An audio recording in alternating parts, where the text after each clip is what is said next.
जय हिंद मेरे प्यारे मित्रों। तो कल हमने सिंधु सभ्यता के बारे में थोड़ा बहुत जानकारी लिया, तो आइए चलते हैं आगे और हम चर्चा करते हैं सिंधु सभ्यता। तो हमने सिंधु सभ्यता के बारे में कल क्या क्या जाना था। तो सिंधु सभ्यता के बारे में हमने जाना, सिंधु सभ्यता के बारे में हमने यह जाना कि यह सभ्यता ताम्र पाषाण युग का एक विकसित रूप था। ताम्र पाषाण कालीन का एक विकसित रूप था। इसका क्षेत्रफल कितने वर्ग किलोमीटर में फैला हुआ था? तो इसका क्षेत्रफल 13 लाख वर्ग किलोमीटर में फैला हुआ था।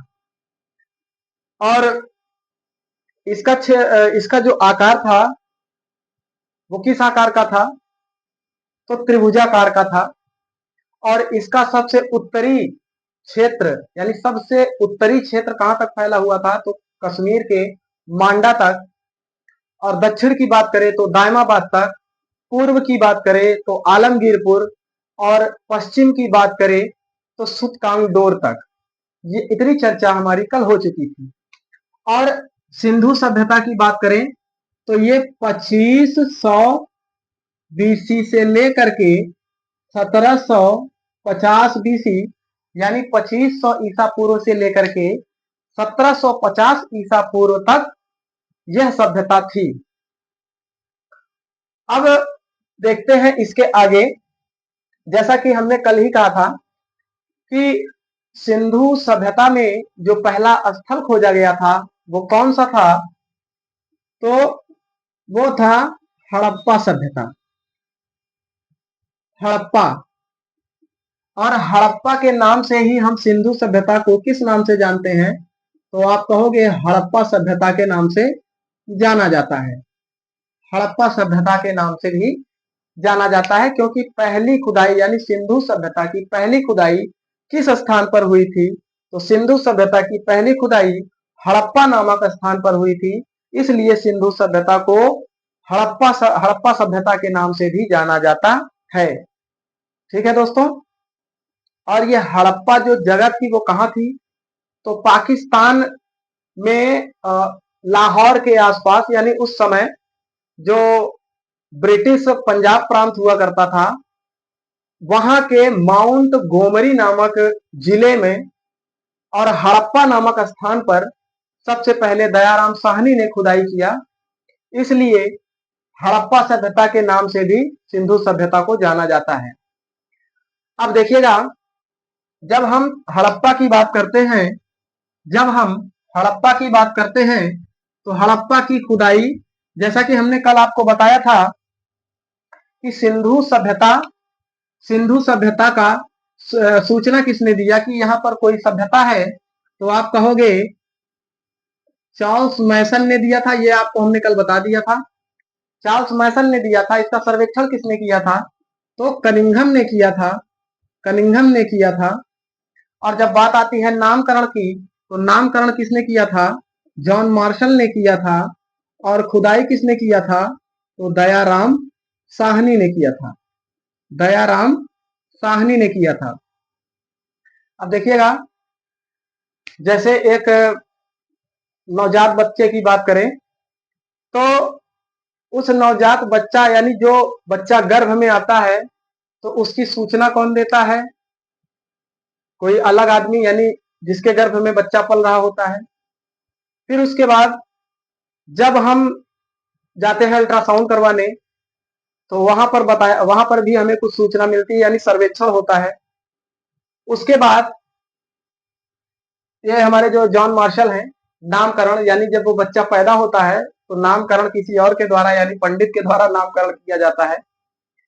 और जब पालन पोषण की बात आती है तो उसका सारा पालन पोषण की देख रेख कौन करता है? पिता करता है। यानी अगर हम यहाँ पे कह सकते हैं कि जो हड़प्पा सभ्यता था, हड़प्पा सभ्यता, मान लो एक बच्चा है तो हड़प्पा सभ्यता की सूचना मैसन ने दिया, सर्वेक्षण कनिंघम ने किया, और जो नामकरण था वो कौन किया? मार्शल किया। और खुदाई किसने किया? दयाराम साहनी ने किया। तो हमारी बात आप थोड़ा सा समझ रहे होंगे ये हम बच्चे के परिप्रेक्ष्य में लेकर के चले।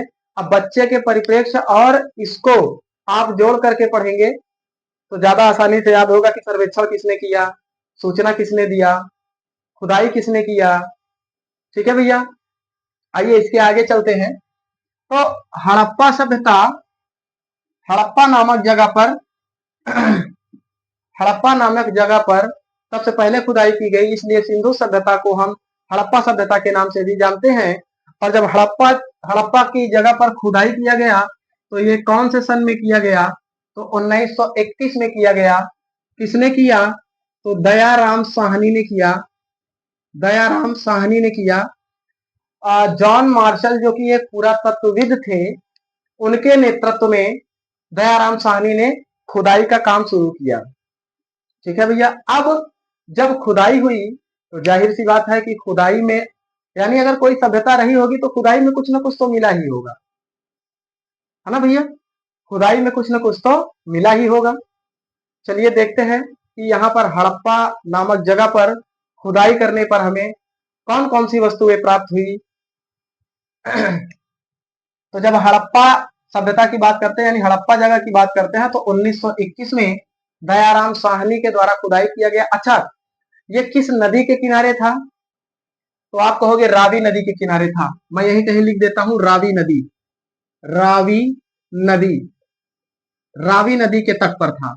रावी नदी के तट पर कौन सी सभ्यता हमारी थी, तो हड़प्पा सभ्यता थी। ठीक है भैया, अब देखते हैं कि हड़प्पा में हमें क्या क्या मिला। तो सबसे पहले देखिएगा, हमें पता चलता है कि कब्रिस्तान, एक कब्रिस्तान प्राप्त हुआ जिसको हम कब्रिस्तान एच के नाम से जानते हैं। किसके नाम से जानते हैं, कब्रिस्तान एच के नाम से जानते हैं। ठीक है भैया, कहीं कहीं आपको NH37 कब्रिस्तान भी मिलेगा, यानी NH37 कब्रिस्तान, NH37 कब्रिस्तान। अच्छा, जब कब्रिस्तान मिला होगा तो जाहिर सी बात है कि वहां पर हमें कुछ कंकाल मिला होगा, कब्रिस्तान में ताबूत मिला होगा। तो ध्यान दीजिएगा, जब हम कब्रिस्तान की बात करते हैं, और ये आपके याद करने के दृष्टिकोण से अच्छा होगा कि जिस तरह से हम बता रहे हैं आप उसको सीरियल वाइज याद करेंगे, या फिर नहीं भी याद करेंगे, थोड़ा बहुत आपके अगर माइंड में रहेगा तो आप सही ऑप्शन टिक कर ले जाएंगे यदि आपके पेपर में क्वेश्चन पूछा जाता है तो। देखते हैं, कब्रिस्तान मिला, तो कब्रिस्तान में हमें क्या मिलेगा, कब्रिस्तान में हमें मिला ताबूत। क्या मिला भैया, ताबूत। और ताबूत में जाहिर सी बात है कंकाल मिलेगा ही मिलेगा किसी का, और नहीं भी मिलेगा तो आप अपने अपने दिमाग में बस ये याद रखिएगा कि अगर कब्रिस्तान मिला, ताबूत मिला, तो ताबूत में कंकाल होगा।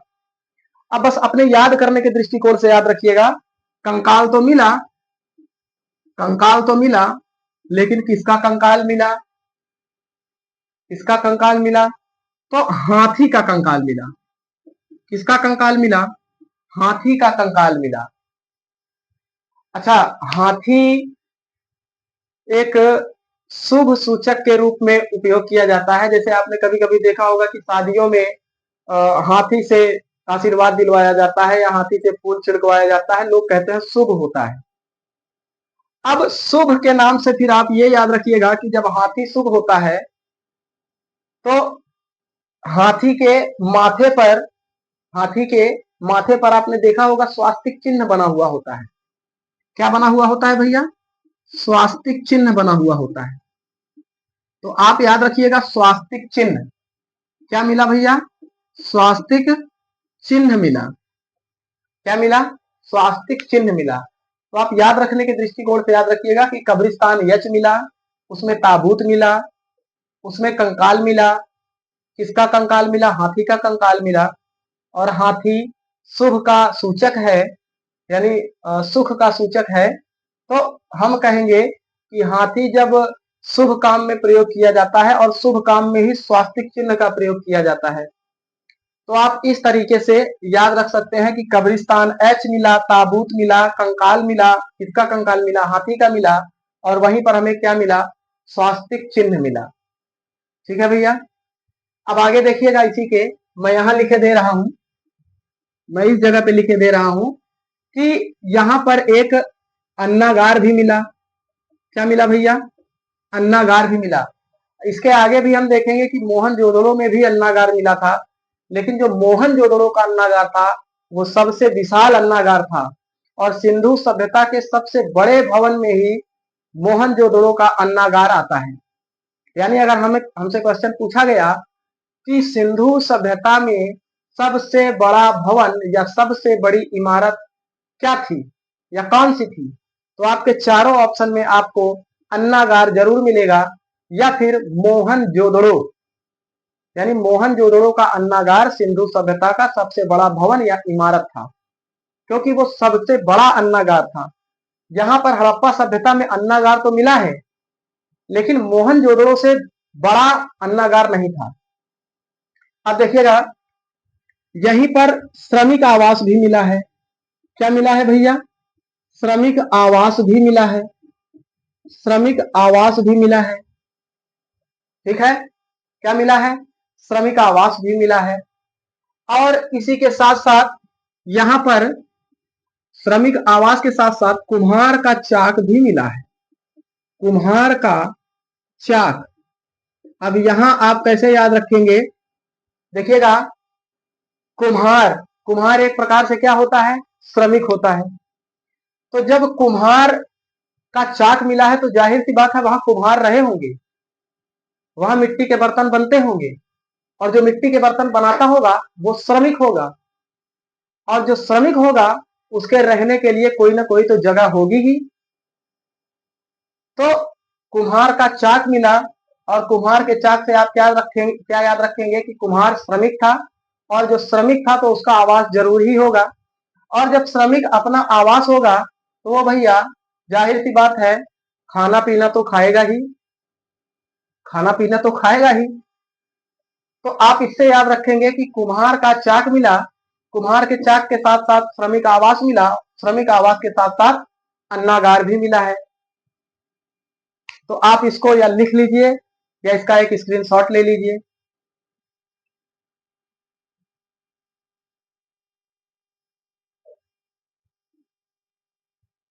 आगे आते हैं, आगे आते हैं, आगे आते हैं, हम देखते हैं, आगे हम देखते हैं कि यहां से मात्र देवी की मूर्ति मिली है।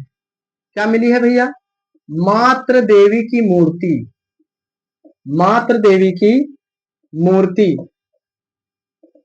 अच्छा, मात्र देवी की मूर्ति मिली है। तो जो पुरातत्वविद थे उन्होंने ये अंदाजा लगाया कि जब मात्र देवी की मूर्ति मिली है तो जाहिर सी बात है कि हड़प्पा सभ्यता में महिलाओं को सर्वोच्च स्थान दिया जाता था, यानी महिलाएं प्रधान हुआ करती थी, ऐसा पुरातत्वविद का कहना है। कई पुरातत्वविद यह समर्थन करते हैं कि यहाँ पर मात्र देवी की मूर्ति मिली है तो जाहिर सी बात है कि यहाँ पर महिलाओं की प्रधानता थी, यानी महिलाएं यहाँ पर प्रधान हुआ करती थी।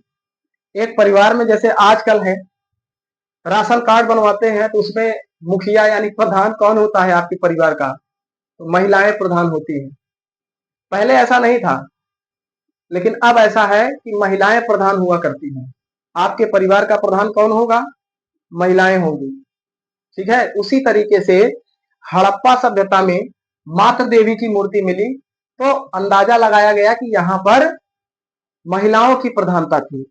जैसे आज से ही अगर मान लीजिए 5000 साल पहले, सॉरी 5000 साल बाद अगर हम कहें कि कोई प्रलय वलय आ गया, धरती फट गई, आसमान फट गया या कुछ भी हो गया, तो आज से 5000 साल बाद जब खुदाई की जाएगी तो हमारे जो राशन कार्ड आज के मिलेंगे तो उस राशन कार्ड में ये कहा जाएगा कि महिलाएं प्रधान थी, क्योंकि राशन कार्ड में प्रधान कौन है? महिलाएं।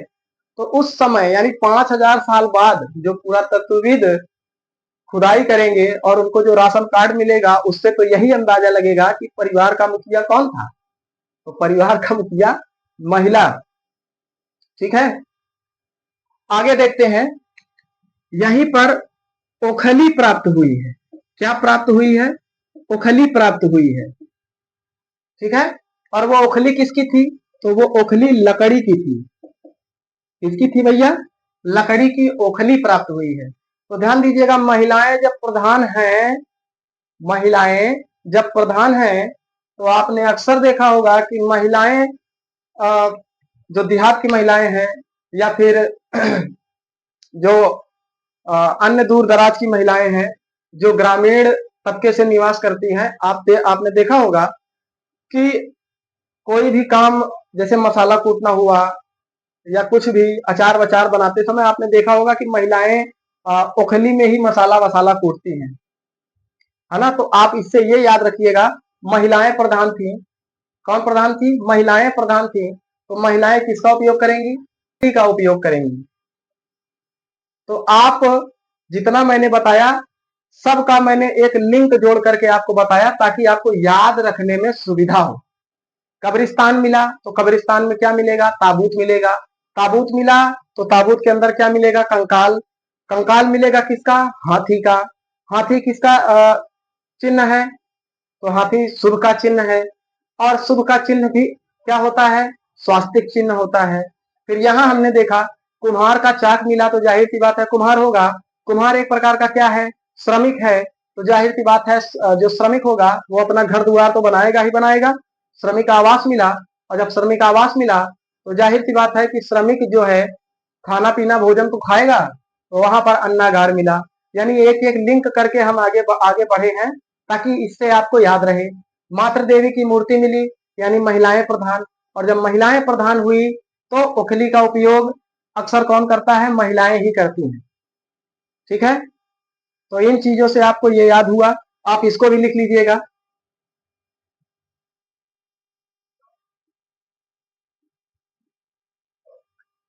आगे बढ़ते हैं, आगे बढ़ते हैं।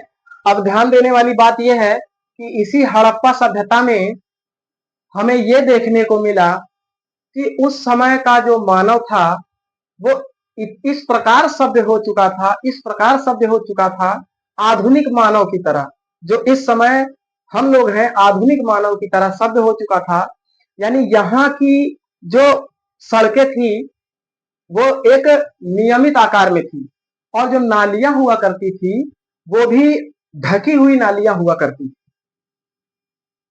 यानी जो नालियां थी वो ढकी हुई नालियां हुआ करती थी। जैसे आज के अगर आधुनिक बात करें, आज के समय की बात करें, तो आज के समय आपने देखा ही होगा कि जो नालियां हैं वो ऊपर से ढक दी जाती हैं। उसी प्रकार हड़प्पा सभ्यता में भी नालियां ढकी हुई मिली और सड़क सुनियोजित मिला है। तो इतनी बात आप याद रखिएगा। अब इसके आगे हम चलते हैं मोहनजोदड़ो। और एक बात आप ध्यान ये रखिएगा कि जो आपके क्वेश्चन पेपर में क्वेश्चन पूछा जाना है यूपी ट्रिपल एससी पेट का, तो हम केवल उसको ही फोकस करके चल रहे हैं, अन्य चीजों को हम लेते हुए नहीं चलेंगे। क्योंकि अगर हम अन्य चीजें भी इसमें शामिल करेंगे तो हमारा पोर्शन कंप्लीट नहीं हो पाएगा। फिर आप भी कहोगे कि सर ने शुरू तो किया, सर ने शुरू तो किया लेकिन उसको कंप्लीट नहीं करा पाए समय पे। हमने पहले ही किया हुआ ये कह रखा है कि ज्यादा से ज्यादा कंटेंट, यानी ज्यादा से ज्यादा कंटेंट का मतलब यूपी ट्रिपल एस की पेट के अनुसार ज्यादा से ज्यादा कंटेंट कम से कम समय में हम आपको प्रोवाइड कराएंगे। ठीक है, आइए फिर इसके आगे चलते हैं और इसके आगे देखते हैं। इसके आगे हम देखते हैं मोहनजोदड़ो। किसके बारे में भैया? इसके आगे हम देखते हैं मोहनजोदड़ो। मोहनजोदड़ो तो ध्यान दीजिएगा, यहां हम आगे देखते हैं मोहनजोदड़ो। मोहनजोदड़ो, मोहनजोदड़ो। जब हम मोहनजोदड़ो की बात करते हैं तो मोहनजोदड़ो की खुदाई किसने किया था और ये कब किया था? तो ये मोहनजोदड़ो की खुदाई भी 1921 में हुई। और इसकी खुदाई किसने किया? तो इसकी खुदाई राखल दास बनर्जी ने किया। राखल दास बनर्जी ने इसकी खुदाई की। राखल दास बनर्जी ने इसकी खुदाई की। और ये मोहनजोदड़ो नामक जगह कहाँ है? तो ये मोहनजोदड़ो नामक जगह ये पाकिस्तान के लरकाना जिले में, कहा भैया, लरकाना जिले में, पाकिस्तान के लरकाना जिले में मिला है। और बात करते हैं कि किस नदी के किनारे मिला है, तो यह सिंधु नदी के किनारे मिला है। किस नदी के किनारे मिला है, तो सिंधु नदी के किनारे मिला है। यानी जो मोहनजोदड़ो नामक जगह थी वो पाकिस्तान के लरकाना जिले में और सिंधु नदी के किनारे मिला है। और मोहनजोदड़ो की खुदाई कब हुई, 1921 में हुई। और किसने की, तो राखल दास बनर्जी ने किया। ठीक है भैया। अब इसके आगे हम चलते हैं कि मोहनजोदड़ो की खुदाई में क्या क्या मिला। तो मोहनजोदड़ो की जब खुदाई हुई तो उसमें यानी बहुत सारी हड्डियां मिली, बहुत सारी हड्डियां एक ही जगह पर इकट्ठा हुई मिली, यानी टीले के रूप में मिली। बहुत सारा कंकाल टीले के रूप में मिला। तो इसलिए मोहनजोदड़ो को ये हड्डियों का टीला मिलने के कारण इसे मृतकों का टीला भी कहा जाता है। क्या कहा जाता है, तो मृतकों का टीला कहा जाता है। मृतकों का टीला कहा जाता है। मोहनजोदड़ो को मृतकों का टीला क्यों कहा जाता है, क्योंकि यहाँ पर हड्डियों की मतलब बहुत बहुत अधिक संख्या में हड्डियां मिली जो एक टीले के रूप में थी। तो इसलिए मोहनजोदड़ो को मृतकों का टीला भी कहा जाता है। आगे देखते हैं कि आगे हमें क्या क्या मिला। तो आगे हमें मिला विशाल अन्नागार। विशाल अन्नागार, यहां पे मैं लिख देता हूं विशाल अन्नागार, यानी कहें तो सबसे बड़ी इमारत या सबसे बड़ा भवन सिंधु सभ्यता का कौन सा था, तो वो मोहनजोदड़ो का अन्नागार था। और ये मोहनजोदड़ो का अन्नागार, इसको इसको हम कहेंगे विशाल भवन, विशाल भवन या विशाल इमारत, विशाल भवन या विशाल इमारत। यानी सिंधु सभ्यता का विशाल इमारत या विशाल भवन कौन था, तो वो अन्नागार था। वो अन्नागार कहाँ का था, तो मोहनजोदड़ो की खुदाई में मिला अन्नागार था। अब इसके आगे देखते हैं कि विशाल अन्नागार मिला।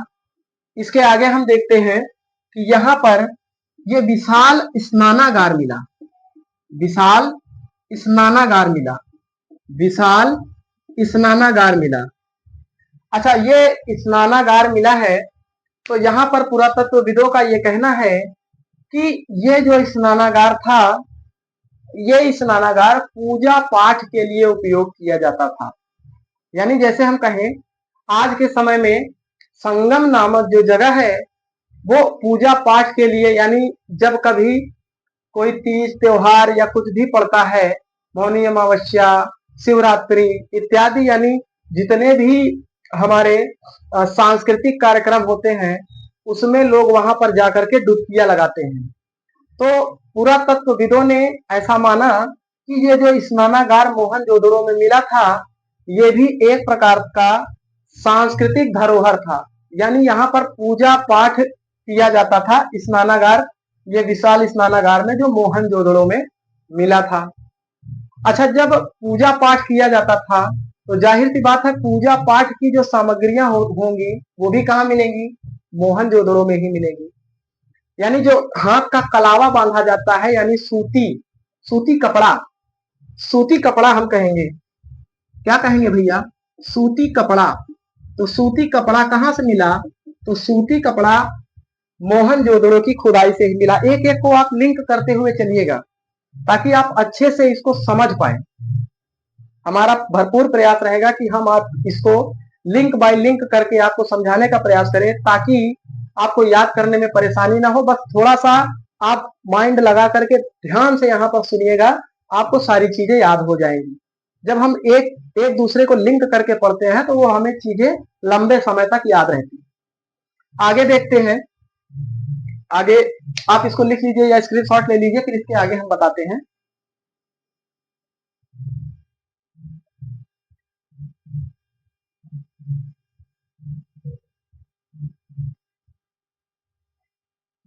आइए आगे हम चलते हैं। आगे इसके हम चलते हैं। अब देखिएगा, जब हमने कहा जब हमने कहा कि वहां पर विशाल स्नानागार था। क्या था भैया? विशाल स्नानागार था। तो उस स्नानागार में जाहिर सी बात है पानी तो होगा ही होगा, क्योंकि वो कोई नदी तो था नहीं, स्नानागार था। अब उसमें पानी कहां से लाया जाएगा? तो जाहिर सी बात है उस समय हैंडपंप या नलकूप ये तो कुछ था नहीं। उस समय जाहिर सी बात है पानी कहां से निकाला जाता होगा? कुआं से। तो मोहनजोदड़ो की खुदाई में घरों से कुआं मिला है, यानी घरों में कुआं का साक्ष्य प्राप्त हुआ है। घरों में किसका साक्ष्य प्राप्त हुआ है? तो कुआं का साक्ष्य प्राप्त हुआ है। और अभी यहाँ पर जब जब हमने स्नानागार की बात किया, तो स्नानागार में पानी कहां से आएगा? कुआं से आएगा। और जो स्नानागार था वो किसके लिए था? तो पुरातत्वविदों के अनुसार वो सांस्कृतिक कार्यक्रम के लिए था, पूजा पाठ कार्यक्रम के लिए था। तो जाहिर सी बात है पूजा पाठ करवाएगा कौन? जो उस समय के पुरोहित हुआ करते थे। तो जो पुरोहित हुआ करते थे तो उनका कोई आवास तो रहा होगा। तो यहाँ पर पुरोहित आवास भी मिला है। क्या मिला है भैया? पुरोहित आवास मिला है। अच्छा, हमें पता कैसे चला कि ये आवास पुरोहित का ही था? क्योंकि इसके पहले हमने हड़प्पा सभ्यता में पढ़ा श्रमिक आवास। तो जाहिर सी बात है जो श्रमिक आवास मिला होगा, तो श्रमिक जिस औजार से काम करते हैं वो उनके आवास में मिला होगा, उससे पता चला कि वो श्रमिक आवास है। अब पुरोहित आवास, ये कैसे पता चला होगा कि ये पुरोहित आवास है? तो पुरोहित पूजा पाठ का सामान अपने घर पे ही तो रखेंगे। तो उन जब वहां पर खुदाई हुई तो आवास में जो पुरोहितों का सामान होता था वो मिला है। तो इसलिए पुरातत्वविद वहां पर अपना तर्क देते हैं कि ये पुरोहित आवास हुआ करता था। ठीक है भैया, किसका आवास हुआ करता था? पुरोहित आवास हुआ करता था। और इसके बाद जब हम देखेंगे तो यहां पर भैया एक सभागार मिला है। क्या मिला है भैया? सभागार मिला है। सभागार मिला है। अब ध्यान दीजिएगा, आप इसको कनेक्ट करते हुए चलिएगा। जब कहीं पंडित या कथावाचक कहीं बैठता है, यानी पुरोहित कहीं बैठता है, तो वो अपनी सभा लगा करके बैठता है, कथा वाचन करता है।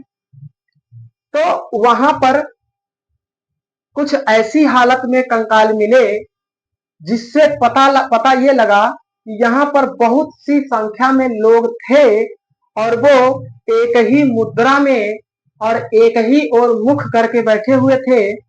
और जो वहां के कथावाचक या जो पुरोहित हुआ करते थे वो एक मंच पर बैठा करते थे और वहां से अपनी कथा को सुनाया करते थे।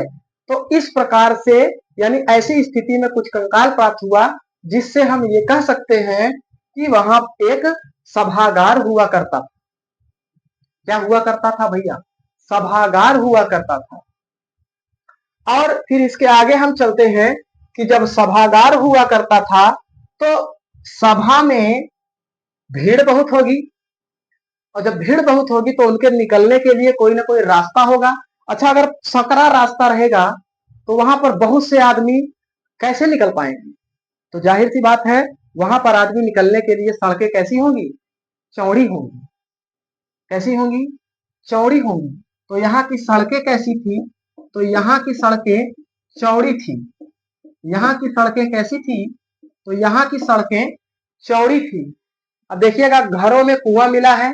स्नानागार में पानी कहाँ से आता था? घरों में जो कुआं होता था। और जो स्नानागार था वो सांस्कृतिक कार्यक्रम के लिए जाना जाता था।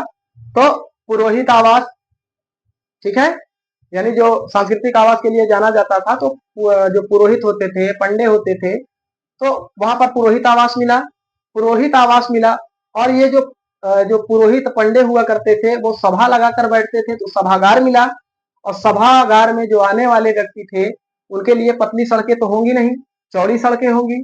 तो चौड़ी सड़कें मिली। आप इसको लिख लीजिएगा जल्दी से।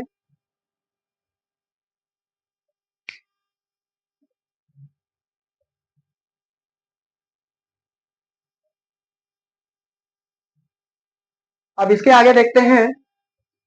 अब इसके आगे यहां पर पशुपति की मूर्ति मिली। क्या मिला भैया? पशुपति की मूर्ति मिली। और पशुपति किसे कहा जाता है? शिव को कहा जाता है। पशुपति किसे कहा जाता है? शिव को कहा जाता है। तो यहां पर देखिएगा, ये जो पुरोहित थे वो किसी न किसी भगवान की पूजा करेंगे, और वो भगवान कौन? शिव। शिव को क्या कहते हैं? पशुपति। ऐसे लिंक करके हम आगे बढ़ते हैं। अब देखिए, पशुपति शिव की मूर्ति मिली है। अब मूर्ति से ही आप याद रखिएगा कि यहां पर कांसे की नर्तकी मिली है। कांसे की नर्तकी की मूर्ति मिली है। कांसे की नर्तकी की मूर्ति मिली है, यानी जो डांसर हुआ करती थी उस समय, डांसर हुआ करती थी उस समय की, उसकी मूर्ति मिली है। वो भी किसकी? कांसे की मूर्ति मिली है। ठीक है भैया? तो पशुपति शिव की मूर्ति मिली है और कांसे की नर्तकी की मूर्ति मिली है। और यहां पर ही तांबे का ढेर मिला है। क्या मिला है भैया? तो तांबे का ढेर मिला है। कहां पर तांबे का ढेर मिला है? तो मोहनजोदड़ो में तांबे का ढेर मिला है। ठीक है? क्या मिला है? मोहनजोदड़ो में तांबे का ढेर मिला है। ठीक है? तो हमें मोहनजोदड़ो से क्या क्या मिला भैया? हमें मोहनजोदड़ो से अन्नागार मिला, स्नानागार मिला, पुरोहित आवास मिला, है ना? कांसे की नर्तकी की मूर्ति मिली, पशुपति शिव की मूर्ति मिली, तांबे का विशाल भंडार मिला यानी विशाल ढेर मिला। और क्या क्या मिला भैया?